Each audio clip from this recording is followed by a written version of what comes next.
ada asap berarti ada api gitu kan. Kalau aku lihat Ruben ini orangnya juga nggak neko-neko gitu loh. Dari zaman dia masih sebelum menikah sama Wenda sampai bercerai sekarang ya orangnya gitu-gitu aja ya emang. Sikap Sarwendah pasca perceraian yang mempersulit pertemuan antara Ruben Onsu dan anak-anaknya kini memicu kritik sangat tajam dari netizen yang budiman. Melalui akun @nis2022nis, netizen yang berbakti menyentil keras tindakan Sarwendah yang dinilai tidak menghormati kesepakatan hukum mengenai hak asuh. Sarwendah dituduh secara sepihak telah mengabaikan putusan pengadilan yang seharusnya memberikan waktu 3 hari dalam seminggu bagi Ruben untuk bertemu putrinya.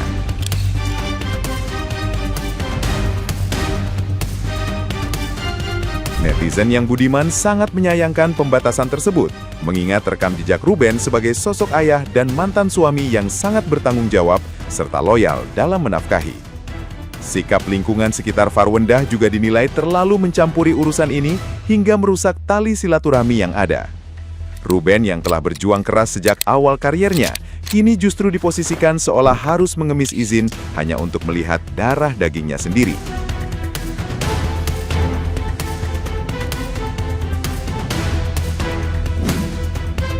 Lagi-lagi deh ya nih si Wenda sama Ruben. Perseteruan suami istri, mantan suami istri itu kan pasti ada gitu ya. Yang satu ngebelak sana, satu ngebelak sini gitu kan ya. Tapi kalau menurut aku itu sedikit agak keterlaluan untuk Wendahnya gitu ya. Kenapa? Karena segitunya ke si Ruben. Misalkan nih ya, dia benar-benar cong gitu kan, dia benar-benar cong. Misalnya ya, apakah pernah di KDRT? Apakah tidak pernah dinafkahi? Dan selama ini ya bener kan si Wenda memang dasteran aja, nggak neko-neko sebagai istri waktu masih sama si Ruben itu nggak neko-neko. Saya pun suka gitu. Karena orangnya tuh biasa. Kenapa nggak neko-neko? Karena Ruben ini menerima Wenda apa adanya. Karena Ruben ini menafkahi segitu besarnya ke Wenda gitu loh.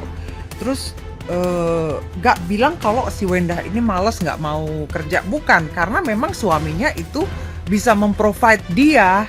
Seorang laki-laki provider tidak menutup apapun itu, mau dia congkek, mau dia hembrong misalnya. Kita nggak pernah dengar ternyata si Ruben itu sama artis ya. Biasanya kalau memang dia hembrong itu pasti ada dong ya kan yang tahu siapa pacarnya si ini, dia hembrongan sama siapa gitu. Jadi si Wenda sama si Ruben ini sama-sama sepi gosip waktu mereka masih menikah gitu loh.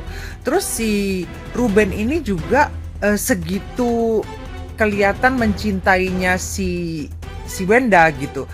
Karena di beberapa kesempatan kalau wawancara, kalau interview, kalau podcast gitu selalu dia kayak admire si Wenda gitu. Bini gue tuh biasa banget, memang dia tuh udah cantik dari sananya, jadi nggak perlu neko-neko, dia tuh udah cantik pakai daster.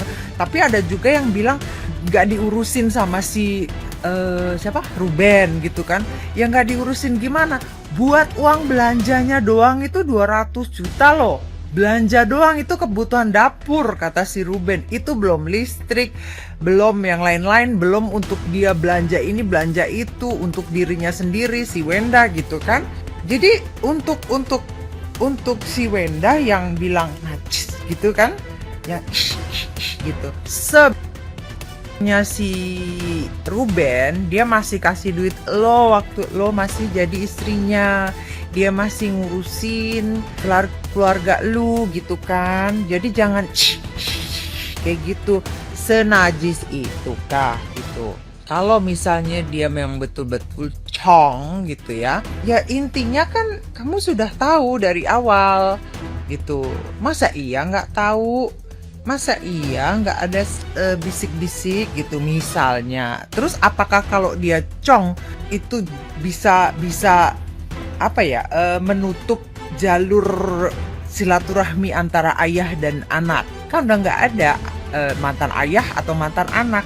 Kalau memang Wenda itu sekarang bekerja keras banting tulang untuk anak-anaknya, ya kan karena sudah bercerai dan apa katanya Ruben sudah 6 bulan udah males atau nggak ngirim gitu ya, wajar lah. Banyak orang tua ibu-ibu yang ditinggal suaminya nggak dikasih nafkah sama sekali. Itu juga banyak, bukan Wenda doang gitu loh. Dan pasti ada, jangan lihat asapnya doang, tapi harus lihat ada asap berarti ada api gitu kan. Kalau aku lihat Ruben ini orangnya juga nggak neko-neko gitu loh. Dari zaman dia masih sebelum menikah sama Wenda sampai bercerai sekarang, ya orangnya gitu-gitu aja. Ya emang kemayu-kemayu kayak bapaknya Ayu Ting Ting itu kan gemulai. Dokter Boyke itu gemulai. Beda ya, kalau Atta Larik nggak tahu deh gemulai emang dianya gemulai atau hombreng, gue nggak ngerti gitu. Tapi lihat deh perbedaan antara Atta Larik sama Ruben.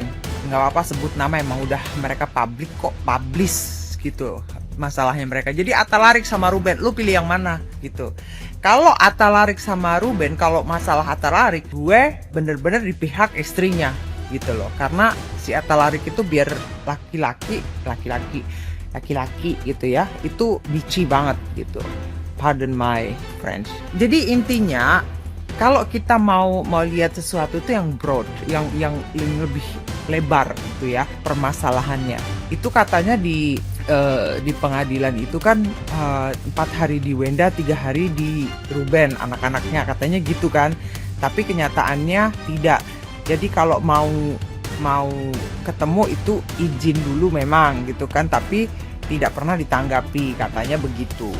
Intinya di Indonesia ini ya, kalau kita bercerai, apapun keputusannya di pengadilan itu bisa diabaikan, apalagi kalau udah urusan anak bisa diabaikan gitu. Jadi ya terserah. Kalau ada orang bilang oh dia mantan suamiku harus menafkahi aku sampai gini dan ini, entah kalau mantan suaminya itu bilang lah gua nggak mampu, gua nggak mau, ya udah lu mau ngapain, udah begitu dong. Makanya pengadilan di Indonesia ini untuk wanita yang bercerai itu lemah sekali ya.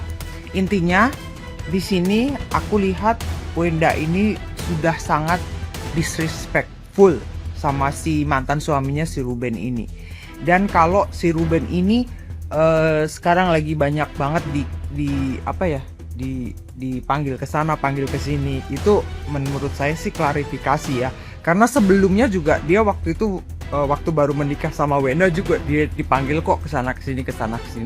Dan lagi Ruben itu kan bukan cuma terkenal karena perceraiannya ini doang gitu. Ruben itu udah terkenal tuh dari dulu gitu kan, dari zaman Olga. Aku pernah sebelum sama sekali mereka masih, ya Allah ya, masih cere-cere, pernah di klub Delilah itu aku masih umur kayaknya kalau nggak salah baru umur 20-an. Aku ada teman ulang tahun di Delilah, itu anak berdua dibully-bully bener-bener, aduh. Pas ngelihat mereka booming, ya itu kan si Ruben sama si Olga gitu. Intinya banyak orang yang tahu perjuangan almarhum Olga dan Ruben. Dan Ruben sama Olga itu orangnya tuh humble banget aslinya. Dari zaman mereka nggak punya apa-apa sampai punya segitunya. Jadi kalau aku lihat ini yang sedikit kebangetan itu circle-nya Wenda. Termasuk adik-adiknya yang selalu pedes banget kalau komen ke si Ruben gitu. Terlalu mencampuri kayaknya. Nah, gimana nih menurut netizen yang terhormat? Silahkan berkomentar ya. Gue bilang juga apa ya, tiba-tiba ada mantan ART yang bongkar sifat asli Sarwenda, padahal baru kerja 2 minggu. Katanya sih dia kagak sanggup ngadepinnya, makanya dia lebih memilih mundur. Katanya dulu dia ngasuh anaknya yang kedua pas waktu masih umurnya 2 bulan. Pengakuannya sih dia kagak suka soal komunikasi, namanya juga baru kerja, pasti nanya dong sama orang rumah, ya kan, perlengkapan ini perlengkapan itu ada di mana. Tapi jawabannya ketus mulu. Itu tuh yang bikin dia kagak betah. Dia kaget, aslinya jutek padahal beda banget sama di kamera. Tidak, kalau sama Ruben Onsu, katanya dia mah pekerja keras beneran. Sampai dia bilang jarang banget ketemu karena pergi pagi pulangnya larut malam. Kedua tuh yang ngomong mantan karyawannya, yang katanya Sarwenda beda tuh aslinya sama yang depan kamera. Kalian tuh kan dulu ya, waktu zaman dia pakai daster mulu. Tapi kalau sekarang menurut gua depan atau belakang kamera sama aja. Nah, kalau menurut lo Pak Dik mana? Disclaimer dulu ya, saya bukan penggemar Papio Mamio, bukan penggemar RO ya. Beberapa hari lalu itu saya komen di video Papio yang iklan kopi itu loh. Nah, saya ngasih pendapat saya nih. Saya bilang kayaknya cemburu RO. Waduh, langsung yang balas komennya yang tolol, yang dibayar berapa, bla bla bla bla, banyak yang DM juga banyak. Heran gua sama fans RO ini, kok negatif ting ya. Orang kan ngasih pendapat ya. Gua bukan penggemar RO dan juga bukan penggemar Mamio dan Papio ya. Gua netral karena gua nggak suka artis-artis Indonesia lah ya. Gua komen karena tiap hari buka TikTok isinya Papio, Mamio, RO, Papio, Mamio, RO. Begitu terus kan jenuh ya. Masa nggak ada tontonan lain di TikTok nih? Nonton gua kek. Kalau mau pansos minimal buka dulu itu kolom komentar. Nggak diapa-apain kau. Banyak tuh teman-teman aku yang pengen silaturahmi ke sana, pengen ngejelasin aja. Kau kan bertanya kan, kenapa sih Sarwenda? Memang dia merugikan negara. Minta tolong yang bijak lah. Ini sudah 2026 masih ada nih perempuan-perempuan yang bodoh. Padahal zaman sekarang itu banyak bermunculan tuh perempuan-perempuan Wonder Woman, perempuan-perempuan yang smart, perempuan-perempuan yang aduh gimana gitu. Sudah nggak zaman hidup 2026 terus ada perempuan bodoh. nggak ada media sosial, kau nggak pernah kau pegang HP atau nggak ada TV di rumah kau. Sebegitu miskinkah kau hidup di dunia ini? Oh Tuhan, buka dulu kolom komentar biar kau tahu kenapa pengen pansos, takut-takutan. Gimana pula ceritanya kalau mau ngebela nih ya temennya, sahabat kita nih 100% dong ya, 100%. Ya jangan cuma 30% doang, itu bukan sahabat namanya, bukan sahabat sejati namanya. Aduh, bawa negara. Emang apa fungsi Sarwenda di negara ini? Nggak ada fungsi dia tuh beban.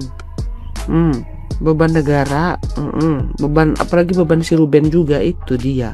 Iya, katanya pengen tahu sisi Endah kenapa nggak mau buka kolom komentar.